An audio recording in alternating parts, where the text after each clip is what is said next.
Howdy, welcome to May's MasterCast. I'm Shannon Deere, the Assistant Dean for Graduate Programs, here with your wonderful host, Ben Wiggins. Good morning, Shannon. Good morning. How are you? I am doing great. It is a beautiful day in Aggie Land. Beautiful. It has just been the most mild winter, and I love it. Yes. Benefits of climate change. Oh, shh. Watch it. Right. Speaking of California, no. Right. We have Damon D'Amore on the show. He is so awesome. He coaches C-suite executives, but I'm going to let Ben do his intro because it is so much more involved in that. So that is what Damon is doing now, but Damon has an incredibly interesting past that you'll hear more about on the show, and I am so excited for our listeners to meet Damon. Damon is now advising C-suite executives and entrepreneurs across the globe, but he started his career as a trader on Wall Street at a very young age before producing several national reality television series in Hollywood. Drawing on his experience in entrepreneurship as well as these other vocations, Damon is also a public speaker and mentor to multiple top 25 MBA programs in the U.S. He's been featured in Forbes, USA Today, Yahoo Finance, Fox News, Primetime, and we are extremely excited to add May's MasterCast to his impressive list of featured guest appearances. He's important to May's because he is a business person who believes in advancing the world's prosperity. He is right in line with our vision and mission, and we cannot wait for you to meet him. Yeah, absolutely. Dropped out of college, Wall Street, Hollywood. Yeah. And now the list goes on. Coaching C-suite executives is pretty cool. Yep. Very insightful guy. Enjoy. Let's get into it. We welcome Damon D'Amore to the show. Sir, it is a pleasure, long awaited. Thank you. This is so wonderful. I'm so excited. How was your weekend? It was good. It was the last weekend I had to really prep for full work mode for Q1. So I did a lot of organizing, and I go to Joshua Tree every year, as you know, and I do my planning for the year. So kind of dialing in and putting finishing touches on that, and then just getting on the battlefield after this, doing it. Yep. Strapping the armor on. I love it. What is your favorite superpower?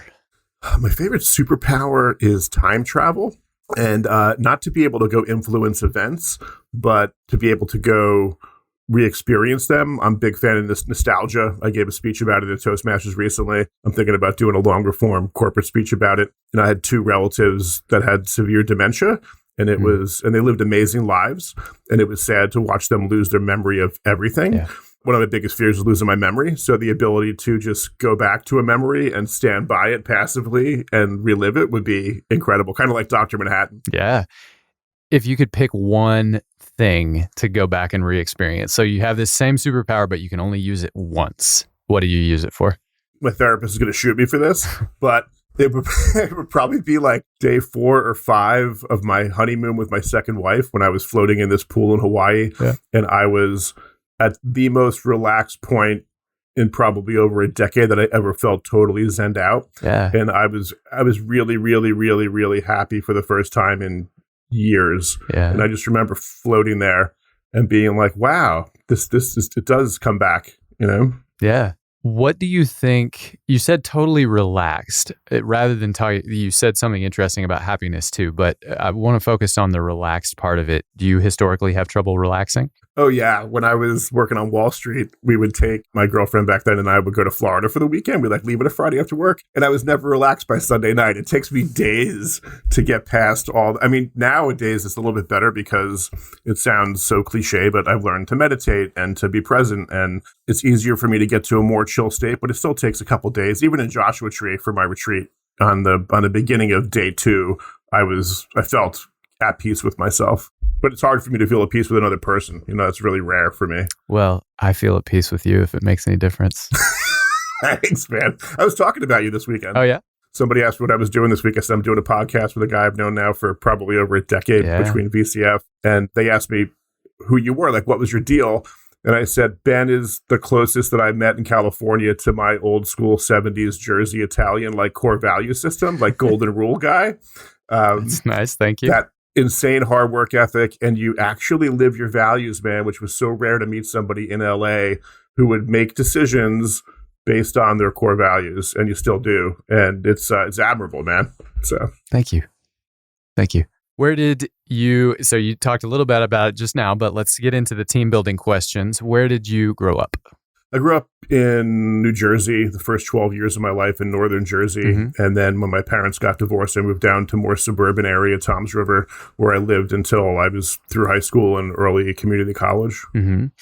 And how many, you just alluded to your parents' divorce, but how many in your family? I have one full sister who is 2 years younger than me, who has a couple of great kids. And I have two half sisters. My dad got remarried, and one of them was in LA until few months ago, and she moved back east, and the other one's always been there.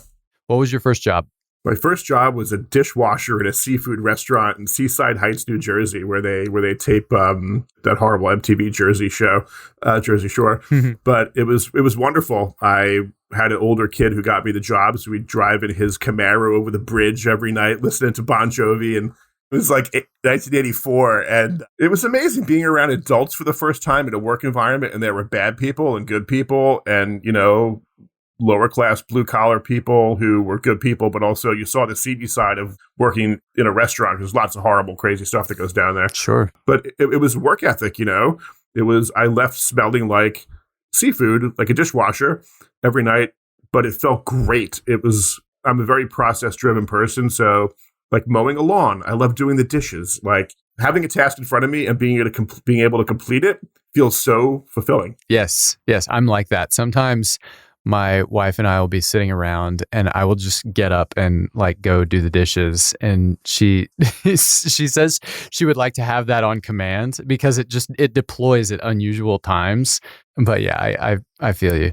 What was your greatest challenge as a child? The greatest challenge as a child was finding a male mentor. Yeah. My dad left when I was young and it wasn't a good circumstance. And I never really had anybody to teach me how to be a kid on the ball field or a kid in the playground. It extended to the point where I remember being in my 20s when I went to work in the film industry, and we had this gorgeous rooftop office down on Spring Street, and the guys were throwing a football around, and I threw a football to somebody. And the guy was like, "Where'd you learn how to throw a football? You throw like a girl." And I had this 25-year post-traumatic. I was like, "Yo, my dad left. Nobody taught me to throw a football." Everybody said, "What is this guy talking about?" Right. But so that was hard. But I did it through movies and TV and comic books and hip hop. Strange enough, I built my core value system of who is this John Wayne type guy with a black and white sense of the world that I've learned to be more gray over time. But yeah, I built up this idea of my identity, how I should exist as a man of the world through everything from Rocky to Grandmaster Flash, literally. Yeah. Interesting. What did your parents do and how did that impact you? My mom, not so much, but my dad worked on Wall Street. And okay. It affected me massively because I initially wanted to be an engineer when I was in high school. And when I saw how much money affected your state of being, how much control you could have over another person, I was like, I'm going to Wall Street. And I did it for all the wrong reasons. I was like, I'm going to make more money than this guy. I'm going to get married and have kids and hold a family together like he couldn't. I was just in pure rage mode. Yeah. And there were things about Wall Street I enjoyed, but ultimately you learn that you're chasing the wrong dragon, man. And you can't, it's like Stephen Pressfield, you can never slay the dragon. Every day you can wake up and commit to fight. And that's your job as a warrior, as an artist, as a professional. But yeah, it totally broke me down. I gained 100 pounds. I was so unhealthy, had all these crazy vices. You wouldn't have even recognized me back then. I was a madman. And all for the wrong reasons. Trader to producer to entrepreneur to legacy coach. Did you ever anticipate this? How is your success now a result of everything you've done and experienced in New York and Hollywood? How do these experiences shape the way you work with executives? Yeah, that's a great question. And I shy away from the term producer because everybody associates with Hollywood. But the actual job of a producer, I realized later on in years, looking back, connecting the dots, that I had been doing that since Wall Street. So when I got to a position on Wall Street where I was a real executive and a VP, I co-built the first live electronic trading platform for Cantor Fitzgerald with one other guy. And it was amazing, but I didn't know anything about technology, about all these different things.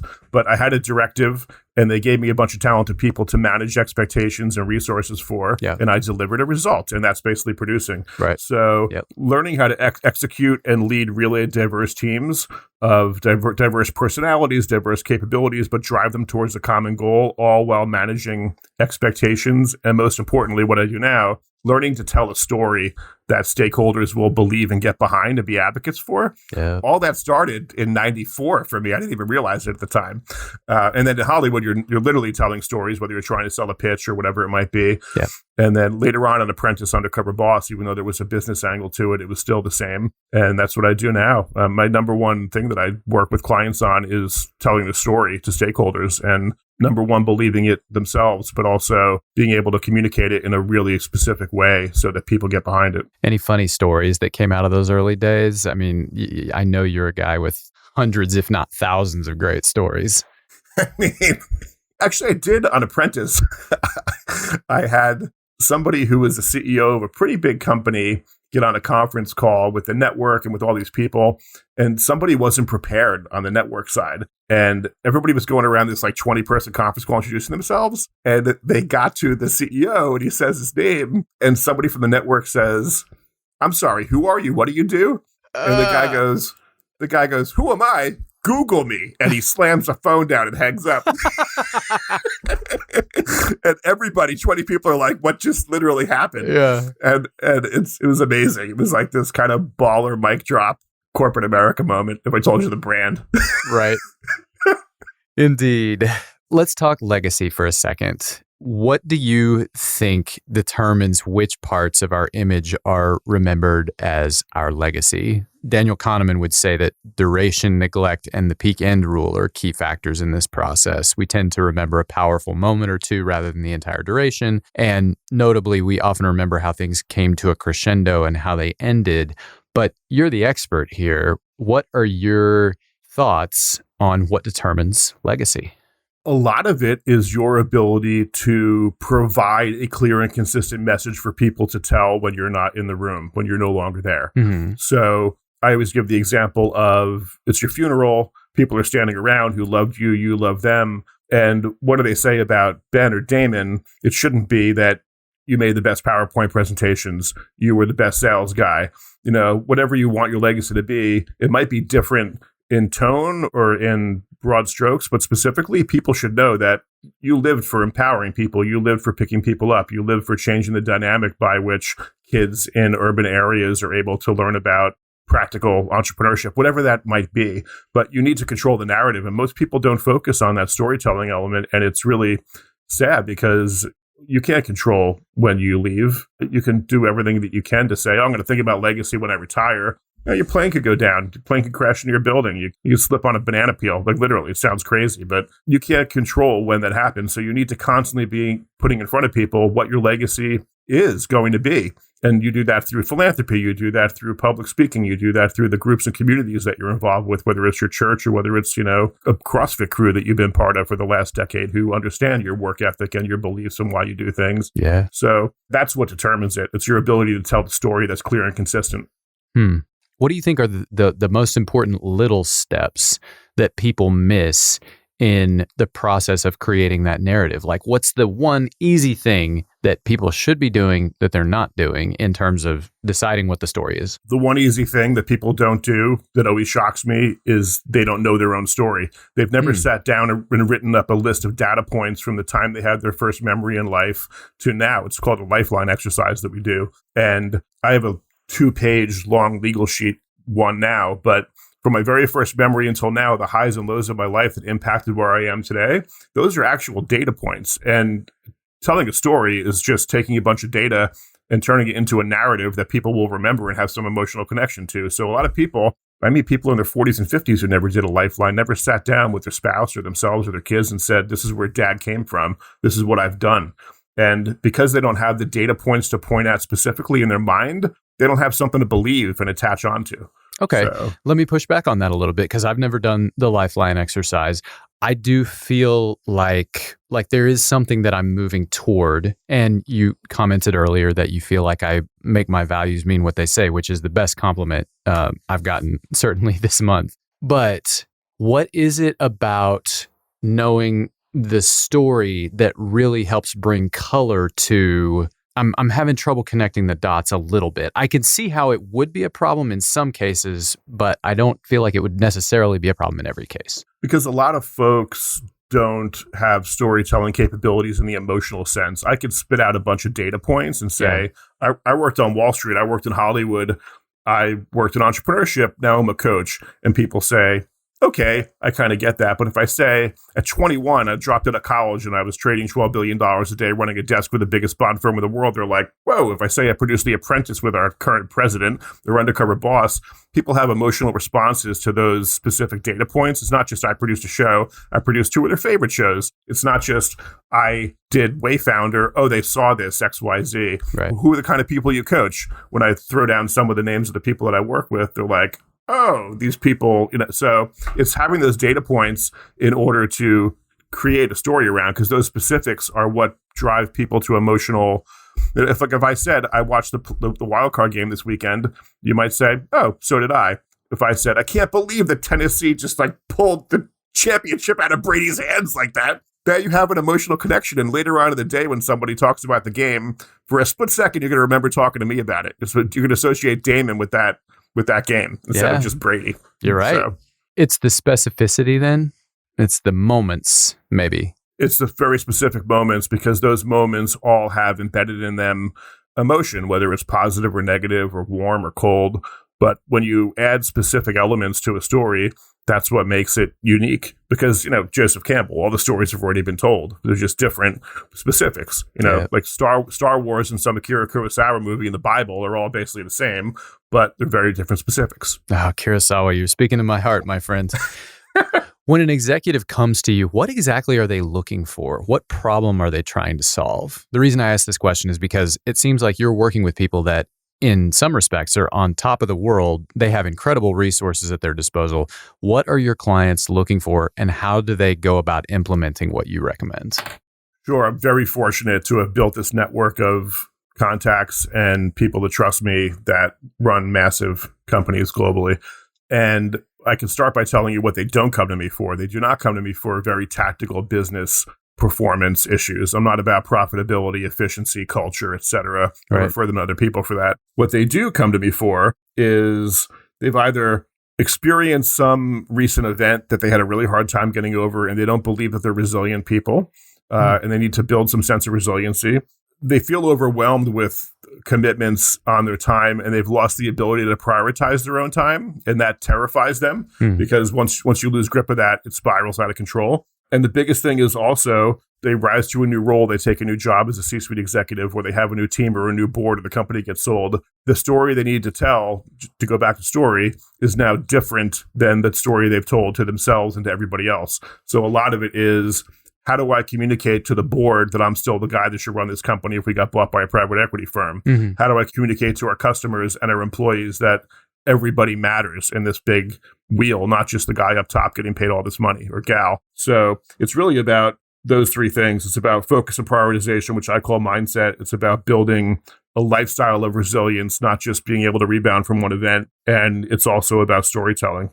Let's then get into the meat of your process. Structurally, what does a legacy meeting or any regular meeting with your clients look like? What do executives struggle with the most when it comes to trying to change or adjust their image? It's about image, but it's also about how they perceive themselves. So I guess in that sense, self-image. Yeah. If you could go back and tell yourself something 10 years ago that you believe that you no longer believe, what would it be? It's always shocking. I start off, my engagements are 1 year long with my corporate folks. In very rare circumstances, 6 months. But we kick off with a 4-hour, half-day on-ramp meeting, and everything is embedded in that meeting. From they do a lifeline process before I get there, so they have to be completely honest about who they are, where they came from, and what their strengths and weaknesses are. I do a deeper interview process, personal and professional, and then we literally map out a roadmap like I do in my Joshua Tree trips from 3-month out to 90-day personal and professional goals, and figure out what is the one thing that if you were able to accomplish it this year working with me, that would be an exponential game changer and really manifest or help the other things become more of a probability. And that's basically the process. After that first on-ramp meeting, we meet weekly, usually over video because they're distant. And then depending on the company, I'll show up in person to see them and their team once a month or once per quarter. But it's a foundation of those three pillars I mentioned, which is first, I call it mindset, but it's also about focus and prioritization, how to create filters for them that they know they're always focused on the right thing at the right time. And once they're convinced that they're focusing on the right things, how do they build a resilient mindset because they know things are going to go wrong? How do they bounce back from that and thrive? And once you have those two things, what's the story you want to tell and to what stakeholder? And all three of those things take up the bulk of the first half of the program. But the result is always a resounding, like 92% feedback survey of confidence. They feel more confident in what they're doing themselves. They feel more confident that their stakeholders understand what they're doing and why. And then from those three foundational pillars, they're able to grow their business. And through growing that business is how they start to manifest their legacy. Legacy is the last part of it, but they need to be able to tie what they're doing to some bigger goal. Out of all of that, the follow-up question that I thought of was, you mentioned disclosing their strengths and weaknesses beforehand. What is the most common weakness that they disclose? Is it lack of confidence? Since you said increased confidence is a big one that they come out of it with? Yeah, it's imposter syndrome. And a lot of them... That's fascinating. A lot of them admit it right up front. Some of them, it takes a while to dig down. But I had two CEOs over the holidays that I caught up with. $1 billion revenue company, massive valuation above that. And one who's an entrepreneur who started his business 2 years ago, and he did about 30 million in revenue last year. Just a baller. And both of them stated the same exact main problem right now, living in a state of fear that they can't communicate to their board, their employees, their C-suite, what their fears are, because they need to be this fearless leader that everybody get behind. And I've experienced this. You can't go home to your family and say, oh my God, our whole life is sitting on 99 pieces of Tinder. If any one of them goes up, this all disappears. So they need a performance specialist, a mentor, a coach, for lack of a better word, somebody who's not a stakeholder to be able to talk to. That, it's not my imperative it's not my directive to make sure that their business is successful and they have a successful exit or whatever that is. It's my directive to make sure that they're succeeding in a healthy manner. It's not, succeeding at any cost. Right. So in order to have somebody who's not a stakeholder it's like when I went back to my therapist, when I started therapy during my first divorce, I walked in and she said, I don't care if you stay married or not. And I was horrified. I said, no, I'm here to save my marriage. She's like, no, we're here to save Damon and make sure Damon is the healthiest, most capable person going forward in his life. And if that means you're married to this person going forward, great. If not, we're here for you. And it's the same thing with my executive clients. They're in a rarefied atmosphere at a lot of times, and they can't show a chink in that armor to anyone. And it's not fair to them either. If you shared your problems, your fears with your employees, your board, whoever that might be, it's not fair to them because they can't help you. They can't help fix those things. They don't exist in that realm, in that C-suite. They don't have the resources to battle those problems. So all you can do is add more stress to them. And that's not fair. So you need to be responsible and take forward action and work with somebody like myself or somebody else. Or I do want to hear the story behind the Aston Martin quote. So when you were still in LA, when I was just coming up with the idea for Wayfounder, I had tried for months to put together some sort of pitch deck. I didn't even know what that was at the time. I learned online. I went to Incubator and events in LA, and I was out running around meeting as many people as I can to try to raise money. And it came to a point where for the holidays that year in 2012, I needed to get a job. And I was at breakfast with my best man who was visiting LA. He was in the Marine Corps, and he had a Marine friend with him.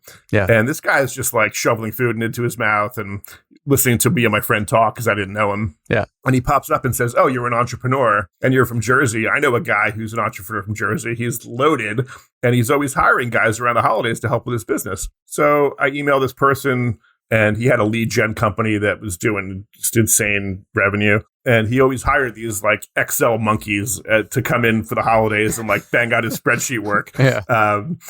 So I went in with my resume all polished up, and I met him.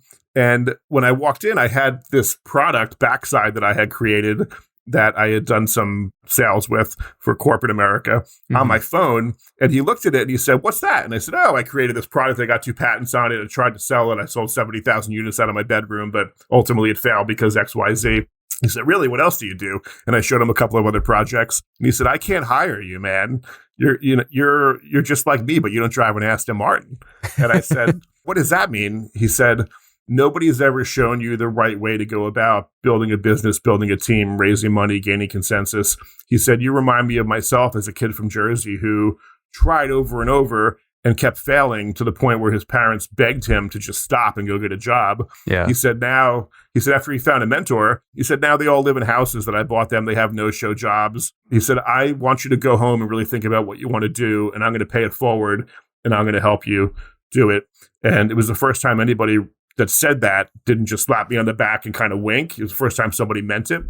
And when I went back in January and pitched him Wayfounder, he literally pulled out his Amex and his driver's license and said, go across to the Kinko's and photocopy my stuff, use it to buy plane tickets, hotels, whatever you need to go try to raise money for this thing because I believe in it. And I want you to remember one day when you're successful, when some kid comes up to you like you are now, that you're going to pay it forward and throw down whatever resources they need. And it did. It changed my life. You know, it helped me raise money for Wayfounder. It helped me do so many things since then. I'm totally indebted to him. You know, and he didn't even have paperwork. Literally, I spent like 40 grand of that guy's cash in the first couple months running around raising money. And there was no deal memo. There was no term sheet. There was no advisory letter. He saw me putting everything on the line at that point, and he knew that I was not going to stop until I had to stop, you know, and I didn't. I took that Wayfounder so far past any logical point before it went down that you do whatever you can. You know, you have a responsibility to these people and to yourself. You know, you told yourself you were going to live a certain life, and you have a responsibility to do that as long as you wake up every day capable of doing it. Man, what a story. The last thing you said, what that reminded me of was when I was at Rice, we played against Texas every year. And a lot of people got hurt in that game every year because they were way better than we were. They were bigger, they were faster. And so a lot of the people on our team would pull up lame during that week so that they wouldn't have to play in that game, so they wouldn't get hurt. And I remember thinking, that's not the honorable thing to do. You signed a scholarship and you're getting your school paid for because you said that you would do your best to play for this team, not just when it was easy to do so, but when it was hard to do so. Your signature's on that offer letter because it's going to be hard sometimes. And you don't get to run away just because it got hard. And, you know, in one respect, like I paid for that attitude. Like that was the injury that ended my career happened in that game. But I don't know if I know any other way I could have done it. Yeah, but you can't because that's who you are. I knew at the moment that I met you, and that's why we're friends compared to, I'm friends with you and like 3 other people that I talked to regularly from that group back 10 years ago. Yeah. But it's one of my favorite Stephen Pressfield quotes. Athletes play hurt and warriors fight scared. You're either going to get up and go to work or you're not. And a lot of people choose not to. And I used to get angry at people that didn't show up when they made a commitment, former partners, whatever it might be. Right. But my mentor taught me, no, man, you got to be grateful for that because they're showing you who they are and they're allowing you to move on now before it gets so much worse. So I'm such a Italian tourist 70s dude that I just want to be wrapped up in rage and vengeance. But it took a while to see somebody who was actively hurting me, my business, my lifestyle, and be grateful that they were showing me that, and then be able to put a stake in the ground and say, okay, from this point, this flag forward, I'm moving on. And I'm better at it now, but it was really hard back then. But yeah, athletes play hurt and warriors fight scared. Nobody wants to go out on that battlefield.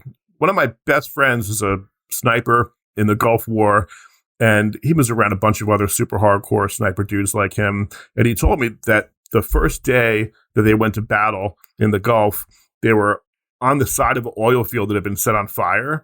And it was just from the ground to the skyline, all they saw was smoke. On the other side of it, where they were charging into in these Humvees, they heard bombs and screams and horrible stuff. And he's like, dude, we're the toughest guys that we ever met. And all of our lips are quivering. We're like getting ready to cry. Like none of us want to die. We want to go home. Why are we here? He's like, but you realize this is your job. Like people look at you as a warrior and they expect you to do warrior stuff. That includes fighting when you're scared. And that's the moment that we bonded. And now we're still friends today because, he was so vulnerable in sharing that with me. But yeah, you don't want to go out in that field. Forget the contract. Look at everybody else around you in that locker room who's also scared, doesn't want to get hurt. Those guys need their fellow player, their fellow soldier. Yeah. You know? And you have 100 agreements that you made with those people, with the fans, with your school, and with yourself, because you gave your word. And that has to mean something, or what the hell are we all doing here? Yeah, and it's not a legal contract, even though it might be. It's a social contract. Yeah. I have a list of people that I renew every year. It's called the Do Not Disappoint list. And these are the people on my list that live their values, and that if I disappointed them, I would feel lower than dirt. But the first name on that list says Damon. Like, do not let myself down. I look at myself every morning in the mirror. I know if I'm full of BS or not, if I worked as hard as I could, if I'm a good person. And it starts there. And until you can be honest with yourself. So going back to your previous question, a lot of these executives, for the first time, or for some reason now, they want to be honest and reflective, and they want to be vulnerable and say, this is where I'm lacking. And I want to be able to work on that with somebody who's not going to judge me for it or be scared that they're going to lose their job, their house, their status because of it. Yeah. Yeah. Okay. So earlier you talked about envisioning people talking at your own funeral. You talked about the importance of controlling the narrative, the conversation that people have in that moment. That exercise is difficult for a lot of people because, one, you're thinking about your own death. And two, we usually change at least some over time, often more than we expect to. How do you have this conversation with your clients? How do you reinforce the authenticity of someone trying to shape their legacy in front of thousands of employees with the idea that these people are going to outlive them? It all comes to those data points and tracking that data, because if you're committed to supporting that narrative over time, no matter where you are in your process, yes, your story is going to change. My story changed from Wall Street to Hollywood to Wayfounder to what I do now as a performance specialist and C-suite advisor. Right. But it's all about empowering people, starting with Wayfounder, empowering people to have their ideas come to life that have no resources or lack them, empowering people to crowdfunnel, to invest and share in real growth and wealth creation. So if I always have data points that support my narrative of empowering others, then they understand that that's what that story is. And you need to make employees in those roles feel that they have a very specific, unique part to play in your story. How are they crucial to the outcome of this bigger thing, X, Y, Z? Yes, it's bigger than them. It's bigger than their leader. Special teams, perfect example, right? Somebody might be able to make one play for 60 minutes in the game, but it matters if they show up for that play or not. They're not a lineman doing, the 100 snaps a game. So employees are mostly tactical, and the work they do is kind of a gift to leaders because it's tactical work. They have lots of data points, based on ROI or efficiency or whatever it might be. They have lots of analytics, and those analytics are there as a foundation to create your story through data and narrative. So I always tell people, everything that you're doing, find data points, because you're going to be able to tell a story around that. And somebody made the donuts today. It's that famous commercial for the 70. Got to wake up to get the donuts. Right. I'm able to walk into Dunkin' Donuts at 10 a.m. and get my favorite donut because somebody woke up at 3 o'clock in the morning to make it for me. And that person is crucial to my ability to be happy, to feel fulfilled, which is also what employees should feel, happy and fulfilled. Right. Can you give your 2 cents on walking the line between transparency, vulnerability, all of that sort of thing, and professionalism? You talked earlier about how a C-suite executive laying all of their vulnerabilities out on the line for everyone else in their company is just going to stress those people out. So where is the right balance for those things? I really believe there's instances and opportunities for executives to put themselves in positions where they might fail, or they're probably going to fail, because your team needs to be able to see that it's okay to fail and take a chance to innovate. Your team members are not going to go out there and be disruptors and be innovative if they see you as this bulletproof guy or gal who never makes a mistake, because they're going to be afraid of making that mistake. And I see it hinder innovation teams all the time. So they need to know that being open is good, but you need to limit it to something tactical, some very specific item in the business. Like, your board meeting probably isn't the place to be open and vulnerable about issues that you had growing up that lead to why you're doing what you do. That's probably best for a coach or a therapist. Right. But there are things that you do that you're going to have to plant a flag in the ground and take a position and decide where you're going to fight as a leader. And a lot of those things aren't going to work out, whether it's, Steve Jobs or Bill Gates or whoever, Mark Zuckerberg. Lots of failures along the way. You look at Google, how fast they innovate and how quick they are to kill products. Any individual entrepreneur building those 300 businesses a year would be shamed by their pals, or their bro pals in Silicon Valley. Oh, your Google Plus didn't work out. It's like, no, they took their learnings from them and they moved on. And everybody below them now knows that it's okay to try as long as it's well thought out, well researched. You have the odds in your favor. You don't just fling stuff at the wall. But these leaders need to be able to go out and fail in front of their employees or teams to show that there are no real repercussions as long as you've done the work in order to believe that you have a chance of succeeding. Right. So, I think I understand where the answer to this question is going to go from things that you've said so far. But why does all of this matter to you? It matters because what started with Wayfounder, and in some sense the film business too, when I was doing indie film, but as a kid who always felt less empowered than people around them because of status or money or where they came from or their education level or et cetera, it's always just enraged me, like literally a point of rage, like a kid just standing there waiting to explode. But as an individual, sure, you can make a change and you can have an impact, especially today's world of social media and virality. But these leaders of massive organizations with tens or thousands or hundreds of thousands of employees around the world that impact everything from their employees' ability to send their kid to college, to buy their first house, to their standard of living, you can make such an exponential impact if you're a leader and you believe in what you're doing. So getting people to believe their own hero's journey first and foremost is the most important thing that I work on, because you could have the greatest idea in the world if you go into a pitch meeting with a studio, but if you don't really believe it, nobody's going to believe it. It's this insane overconfidence that is what sells. So, if you're talking about yourself, your being, Ben, Damon, you wake up every morning, you decide to go to the gym versus not, go to work versus not, put in full effort versus not. Right. There's exponential effects that ripple around the world, butterfly effect. So it's important to me that if I can help, if something about me innately and because of my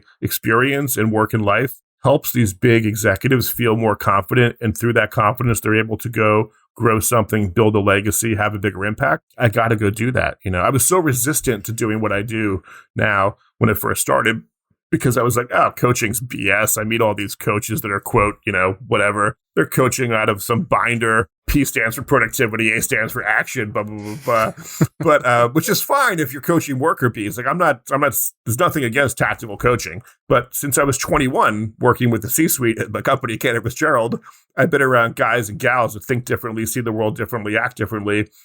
And so for C-suite folks, you need to have a different perspective on the world, on business, on life. And because a lot of the people that see my story and hear it, the resilient path, how are you so resilient? And it's like, it's indignation. How dare you think that I should lay down and die and not do something, that I want to do? Like every day here is a gift. Like, why wouldn't you go pursue any goal in aid of making the world a better place? And not to sound too foofy, but, even Don Draper, I want to teach the world to sing in perfect harmony. Great. That was about selling more Coca-Cola, but he had some Zen moment in Big Sur to come up with that concept. There's like, if you have the ability to project a message to a lot of people, why not make that message one that's going to better their lives and better themselves and help them go on and better other people? It's a whole paying it forward thing. I love you, dude. Your energy is so infectious. What's your favorite success story? Obviously, a lot of your work is confidential, but what's a moment that has made your heart glad in doing this? So two things really stuck with me out of people that I met, and I won't name the brands that they're heads of, but one was someone who grew up in outside of the DC area, really, really rough neighborhood back in the 70s, and would play basketball every day instead of doing his homework, go out to the court, play hoops. And one day, a bunch of kids from another playground came over and they beat up him and all of his friends, just like pounded him like kids do. You're like 12 years old. Yeah. And the next day he went to the court and one of his friends like pulled up their sweatpants and the guy had a switchblade.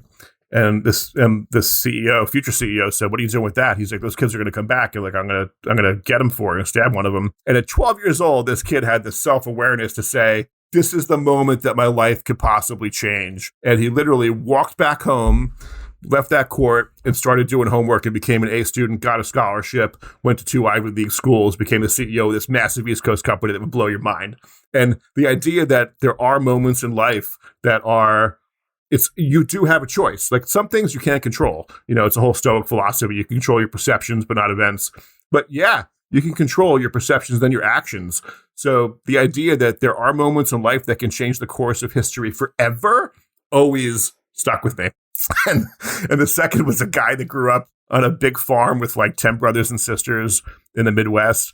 And it was during, he was probably in the 50s, and they had a radio but no TV. Then they got a TV, and he saw Leave It to Beaver one day. And, the dad walks in with a suit and a briefcase. And he said to his mom when he was like 10 years old, he said, I want to do that. I want to like carry a briefcase and wear a suit. And his mom said, you were going to ride that tractor and work those fields like your other 9 brothers and sisters. Like, dude, there's no getting out of this. This is what you're going to do. You're going to be a farmer. And when he was 18, he joined the army and he went to Vietnam and, in order to get college funds afterwards. And he became the president and then the CEO 27 years later after his first accounting job with this company of one of the biggest leaders in their category. I mean, I'm talking someplace you shopped every week when you were in LA. And the idea that you could have that indignation as a kid and make really, really hard choices. Like, I'm not going to go on a football field. I'm going to go to war. And, because I want out of this situation. And the idea that you can choose moments in life that are going to have an impact and that you can change the course of your life in an instant. And it's not just by chance. It's pure will and determination. So. What are your current 3, 5, 10-year goals? So I did these in explicit detail on my Joshua Tree trip, and a lot of them are deeply personal. But I can give you some high-level ones. Yeah. Over the next year, I'm trying to leave Los Angeles after 20 years. Yeah. And it's not just about a cultural change. It's about a lot of things for me. Yeah. So I'm trying to change slightly the nature of my business to make it more remote, even though I'll still see clients probably quarterly, especially the bigger corporate clients. So one of my goals for the year is to have that transition and create more systems and processes that are a little bit more remote or automated. And of course, there's revenue goals. I've been working in a book for a while, and I was fortunate to sign with a small publisher in New York City who's amazing. So finishing my book this year is like paramount because... Congratulations. Thank you. In advance. But also on the part that's already happened. Yeah. And I hosted a show for Discovery Channel Online years ago, and I love it.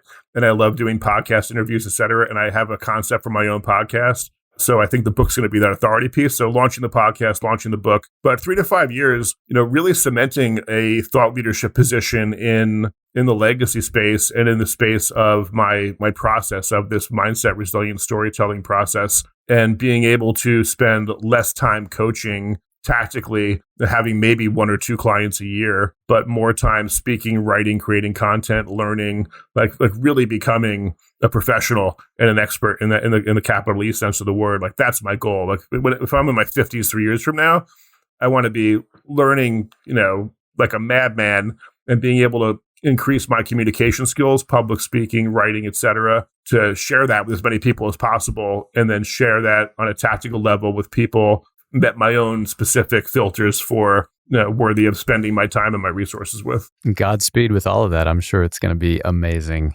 What is your morning routine? What's your evening routine? So I actually map out my morning routine every year. Joshua Tree, I change it, I slightly update it, but it sounds kind of kooky. But I get up at 5 a.m. I feed W, my dog, who's over there snoring. And then I go to the gym. I'm usually at the gym by about 5:20. On Mondays, Tuesdays, Thursdays, Fridays, I go to the gym, I come home, I walk him. And then once he's walked and taking a nap again, I do my meditation. I do my affirmations, which every year I record an audio version of so I can listen to myself saying my affirmations when I'm in my meditative state.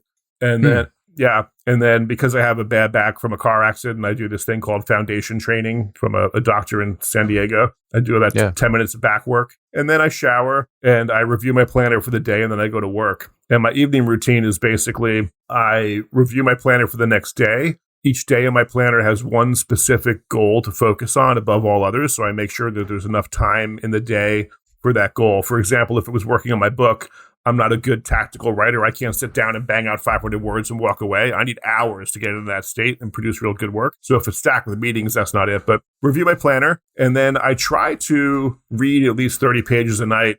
Last year, I read 32 or 33 books, trying to read 40 this year. And not just read them, but have actionable takeaways that I can put into a blog post, record into my own notes. So yeah, I read my planner. I read. I hang out with dubs. Once in a while I'll watch a show, but I usually save my content streaming for weekends, and I'll just go crazy and watch a whole series. Nice. Very briefly, tell us a bit about your lectures and mentorship programs at USC, NYU, and Columbia. It's funny. USC was the one where I was a mentor for 3.5 years to second-year MBAs. And I took this past year off. I might go back this spring. But it was incredible in that I didn't graduate undergrad. And so I'm here mentoring these second-year MBAs that are paying like $200,000 for an education. And I spoke to 3 of them over the weekend, this past weekend, to catch up with them. And every one of them said the same thing. You don't have to do this, but years later, like you're so great at touching base with us. And it's like, I made a social contract with you, dude, that in your most formative time, I was going to be there to provide you with advice. So it's my duty to follow up with you. Yeah. But, a lot of them second year, they had their internship year one, and they're going to get a job offer, most of them. So it's figuring out now, going out into the real world without that sheen of MBA armor, because nobody really cares when you get out there, like where you went to school with. That's the biggest shock. The biggest shock is they get to some nice 6-figure job at a big company with a big name, and nobody cares. Your badge doesn't mean anything anymore. It doesn't mean anything. So the mentoring is always fulfilling because you get to a deep place with these people, because year one in MBA school, this, a lot of it is creating this image and this identity of yourself that, I'm a baller, I'm this, I'm an MBA at wherever my school is. Like I have this identity, and they can't be vulnerable, just like my CEO clients. So when they have a mentor that they can say, these are all the things I'm terrified about, and work with them, it's so fulfilling. NYU, Columbia, UT Austin, I spoke a few times. Everything about from legacy and resilience all the way back to Hollywood days. I just love speaking to college kids. And I love the mentor programs because it's a way to give back and see immediate tangible results. They're going to graduate on that day, regardless of whether you're there or not. So are they going to have a successful transition or not? If they have a successful transition, it's so geeky, but I collect these cards that they send me on my desk over there of, like what an impact I made on them in just a year. And it's a warm, fuzzy part of my job. Same as when I get notes from CEOs that say, I'm in a much better mindset than I've been in the last 10 years. I feel great about myself thanks to you. And it's great. Yes. For young career switchers, any hacks or one weird tricks to recommend for breaking into Wall Street? Be willing to work below your expectations of what you think it is you should be doing.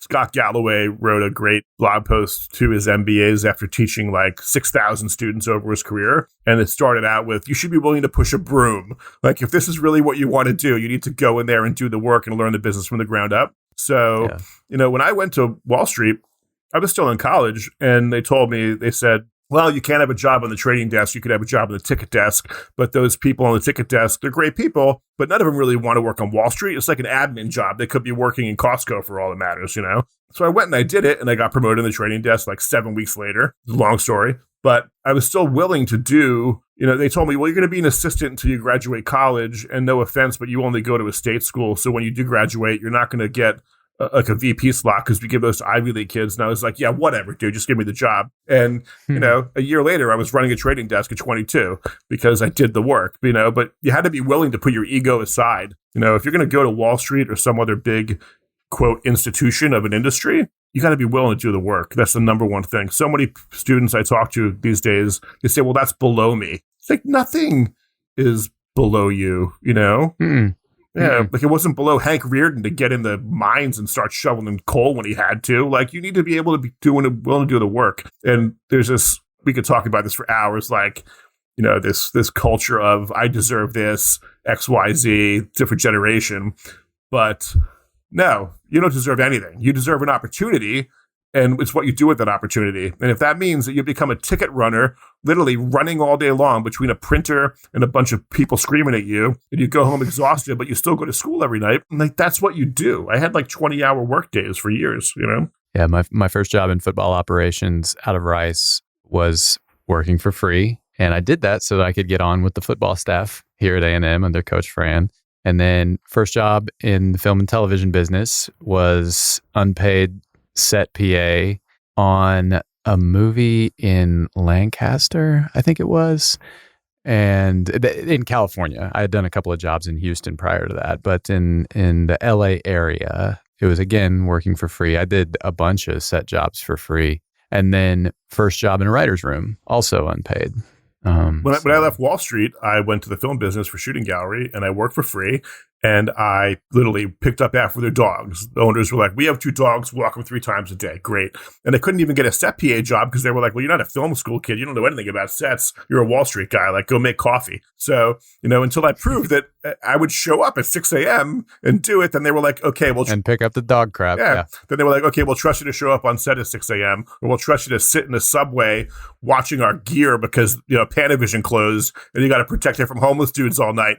Literally, I sat on subway tracks. I believe you. Protecting gear. And my Wall Street pals are like, what are you doing, man? Like, they look like a homeless guy. And it's like, I'm doing the work. I'm doing the work that would lead me to become a VP and walk into a pitch room with Brian Grazer 5 years later, Rapid fire. What do you consider your most valuable failure? It was everything that happened during my Wayfounder implosion, because within a 6-week period, I laid everybody off, company went under, and then my marriage ended. Yeah. And I never really knew what resilience was. And I was forced to make really hardcore life decisions because I was in a really bad place about what I wanted to do, or even if I thought I deserved to move forward after everything that happened. But being able to see out of this whole pile of ashes that there was one burning ember underneath that became the seed for CrowdFunnel to go build a successful company 6 months later and get my life back together, because I put everything in a Wayfounder. I still believe to this day that there's like a need for it, but it failed, as most things do. But I found a positive outcome out of that and was able to build on that pain and suffering.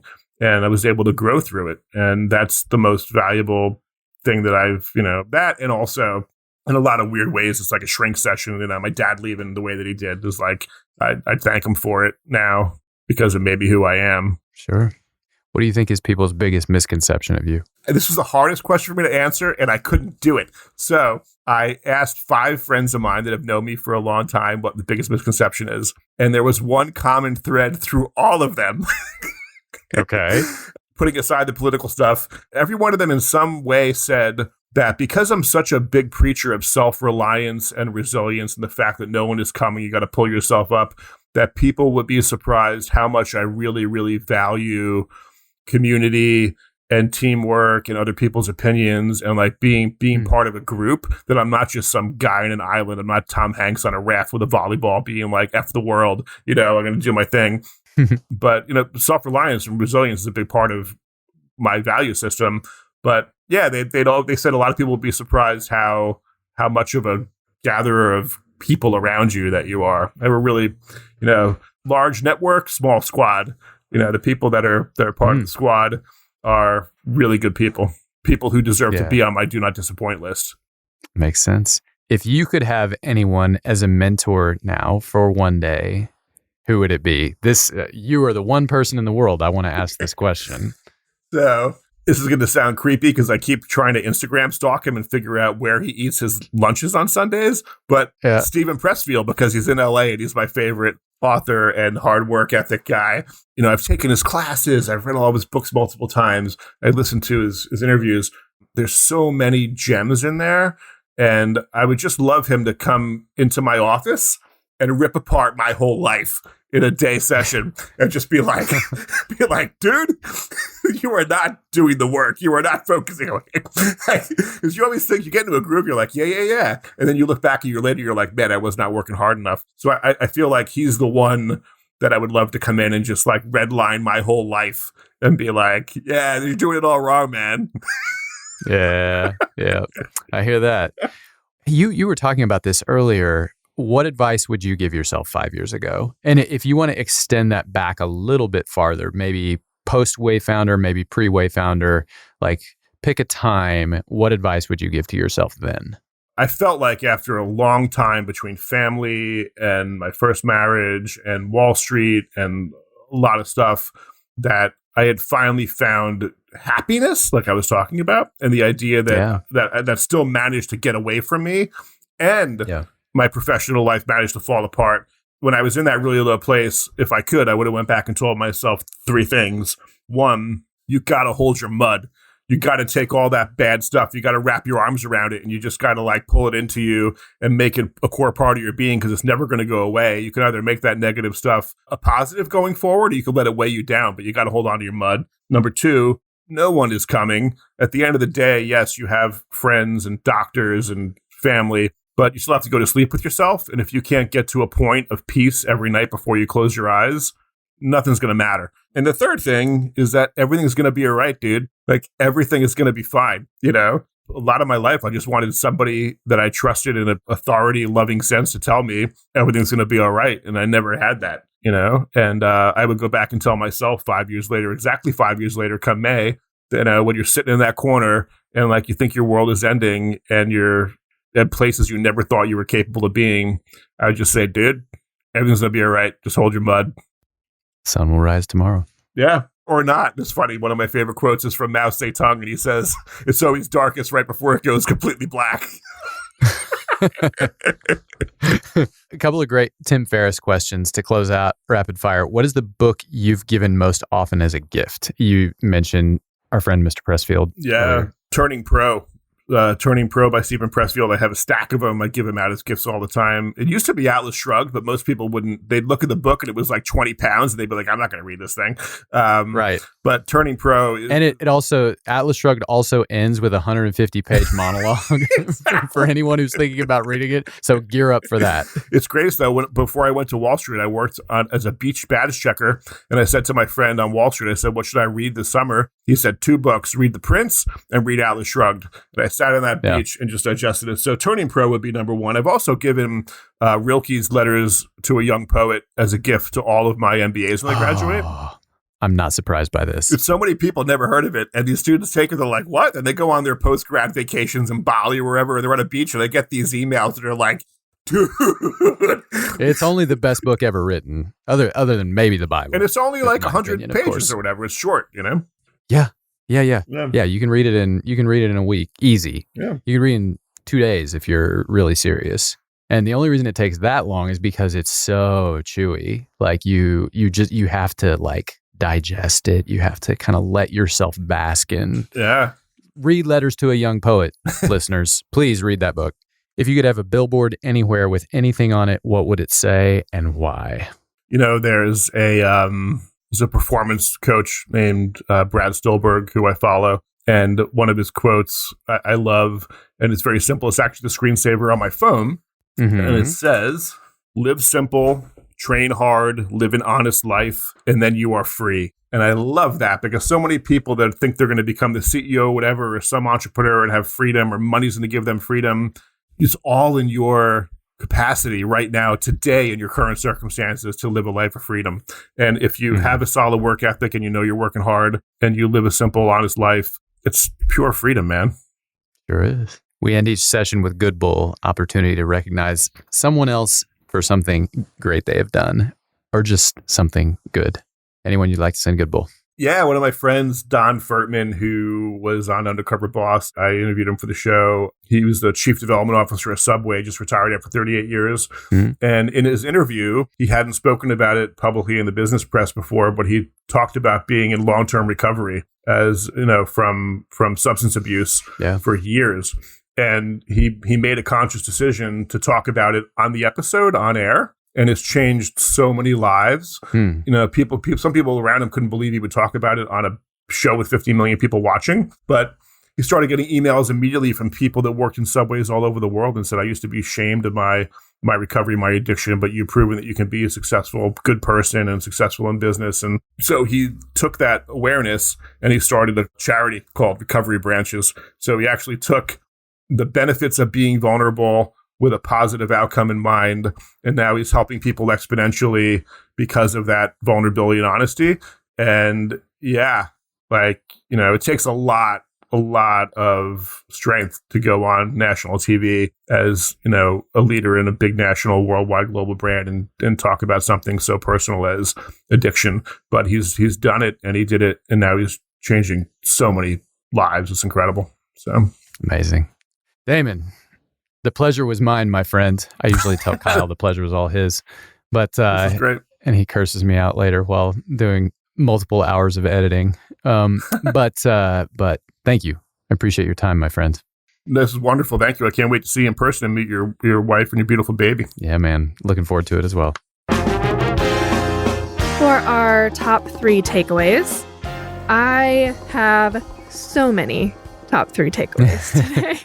So I'm going to try to boil them down to for our top 30 takeaways. For our top 30-ish takeaways. The first thing I wanted to talk about was this idea of finding your passion, or not even, let's take the word passion away because that word might be overused, or it might even feel like, I don't know if I'm passionate about this, but so let me change it to finding what motivates you. Okay. Is that fair? Yeah, sure. Because you may or may not be passionate about it, but it might drive you. Yeah, and I think the concept of passion in career is a little bit overrated, in my opinion. Some people may think otherwise, because the number of things that most people can enjoy is broader than they think. Mm-hmm. And that doesn't mean that you should take a job that you don't like. You shouldn't take a job that you don't like. But there are other things to think about. There is financial upside. There's financial downside. And the thing that I think people always leave out is how well does it fit into the rest of the life that you would want?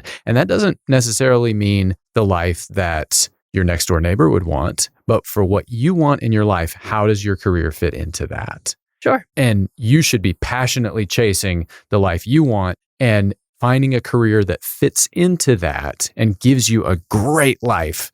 That is important. I heard this concept of motivation explained on a podcast in a way that I found interesting. It was Dak Shepard's podcast, Armchair Expert, of course, because I listen to it all the time. Mm-hmm. And I think the guest's name was Todd Rose. Okay. And he has done a lot of interesting things, Todd Rose, but he failed out of high school, had a lot of challenges as a kid, and then went to a 4-year college that kind of, in his words, I'm paraphrasing a little bit, accepted anyone, but he finished, and then he went and got a master's degree at Harvard, and then has done all of these amazing things since then. But what he decided he wanted to study was successful people.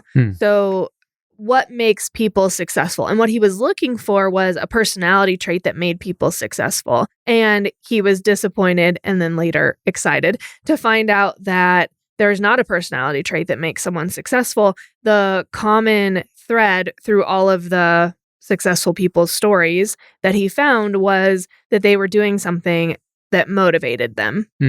But what I thought was interesting about that was it's not that teaching motivates me, or it's not that finance motivates you. Right. It's something deeper in what you're doing that motivates you. And so that then opens up a lot of possibilities about what you could do for work if you get to the core of what motivates you. And so there were things that he talked about that were kind of generic motivators, and then motivators that were more specific to an individual. So it was interesting in listening to Damon's story with that filter in my head, with that podcast just yesterday, and then hearing Damon talk about things that motivated him. And at first, I thought when Damon was talking about what motivated him, I thought he was going to say it was making an impact. But that's not really what he said. No, not exactly. What he said was he likes helping other people believe in their hero's journey so that they can make an impact. Yeah. So what I heard, the motivating thread I heard through Damon's story, which was true when he was in Wall Street, which was true when he was in Hollywood, was story, was the power of story and being able to tell a story and then help other people not just tell their story, but find their own story and tell it in a way. He did that really beautifully where he said, I could say I worked on Wall Street and I was a Hollywood producer, or, and I'll butcher this because he said it so beautifully and everyone heard it, so we should just leave it alone probably. Or I could say I dropped out of college, worked on, grunt work in Wall Street and then moved up into, this position. And then I produced these shows that are your favorite shows, and how much bigger and more interesting of a story that is than I worked in Wall Street and I worked in Hollywood. Yeah. But my takeaway there is really being intentional and thoughtful about what it is truly that motivates us. I taught this weekend, and I teach a lot less now that I'm in an administrative role than I used to. And it was the best day I've had in a long time, professionally at least. It was the best day I've had in a long time. And I thought, oh man, I was so hyper. I was so excited. I was just really into it. And it's really made that, coupled with this podcast, coupled with Dak Shepard's podcast that I listen to, is really challenging me to think about what is it at the core of that motivates me, and then doing more of that. Sure. Because that's where you find happiness and fulfillment. I believe that. I'm going to let that be the recap for that one. That was great. I loved everything you said. Thanks. Drop the mic. Another thing that really struck me about Damon was his intentionality around habits. We just talked about this recently on another show. I think it was Tyson Vocal's episode. And we talked about how habit makes it so that we don't have to make so many decisions, which we can get decision fatigue. And if habits are intentional in helping us reach our goal, they can be really useful. This episode with Damon reiterated that, that he has so many intentionalities that are on a daily basis. You asked him what his morning routine was, his evening routine, and on an annual basis, his Joshua Tree retreat. I want to be a fly on the wall, I don't even care what he writes down. I just want to see his process in that retreat and what that's like. Yeah. I think I've talked about it before on this episode, but the Wakanzi Teaching Conference has always been kind of that thing for me on it. I don't get to go every year, which is unfortunate, but when I do get to go, it's a time of it's not a alone time because I'm with a lot of other people, but it's being with my people in a place that I love. And there are a lot of opportunities to get away and think and do things. And at the end of the conference every year, we set goals, personal and professional goals. And that's really a helpful practice for me. But I thought he had some really interesting practices, like the do not disappoint list. Yeah. That was a great one. Yeah. His morning rituals, his evening. It certainly is a common theme of successful people we have on the show, that they have rituals or habits. Oh, yeah, no doubt. On a daily, weekly, monthly, annual basis. Your habits become your destiny. That also plays in our quote for the day, which we'll get to momentarily. Oh, I usually am better with our transitions than that. I should have done that as our third takeaway. Oh, no. Sorry, You couldn't have seen that coming. I failed you. I failed you miserably. For our third takeaway, I wanted to talk about the fact that he talks to executives who communicate fear to him that they can't communicate to anyone else. Yeah. And I think that's just really interesting. A good reminder to us that, one, we feel like we can't express our fear to people who need to trust us, and how interesting that is, because oftentimes when we are vulnerable with people, it creates more trust, but we feel like we can't.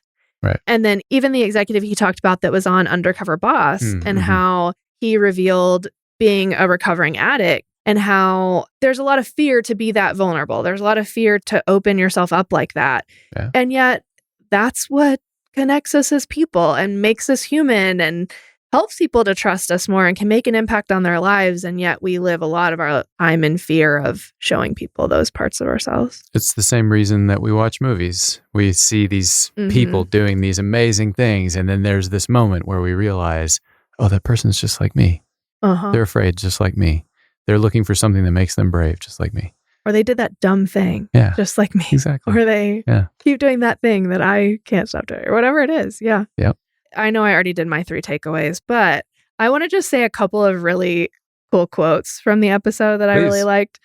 Do the work that will lead you to become, and I'm just going to leave that as a ... whatever you want. Stop being arrogant about, I'm too good for that, and just do the work that will lead you to become. Yep. Hold your mud. I never heard that. Never, me neither. I love it. Yes. And athletes play hurt and warriors fight scared. I really liked all of those. Yeah. I also have to admit that I watched Jersey Shore, but we can pass by that real quick if you want. Kyle, don't cut that. I watched the original show, my husband and I both, and I still watch the reunion shows.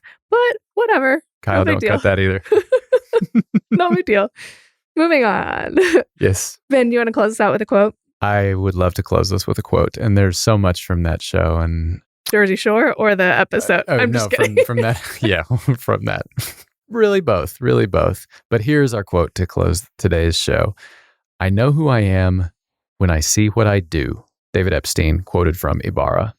I know who I am when I see what I do. Thanks for listening.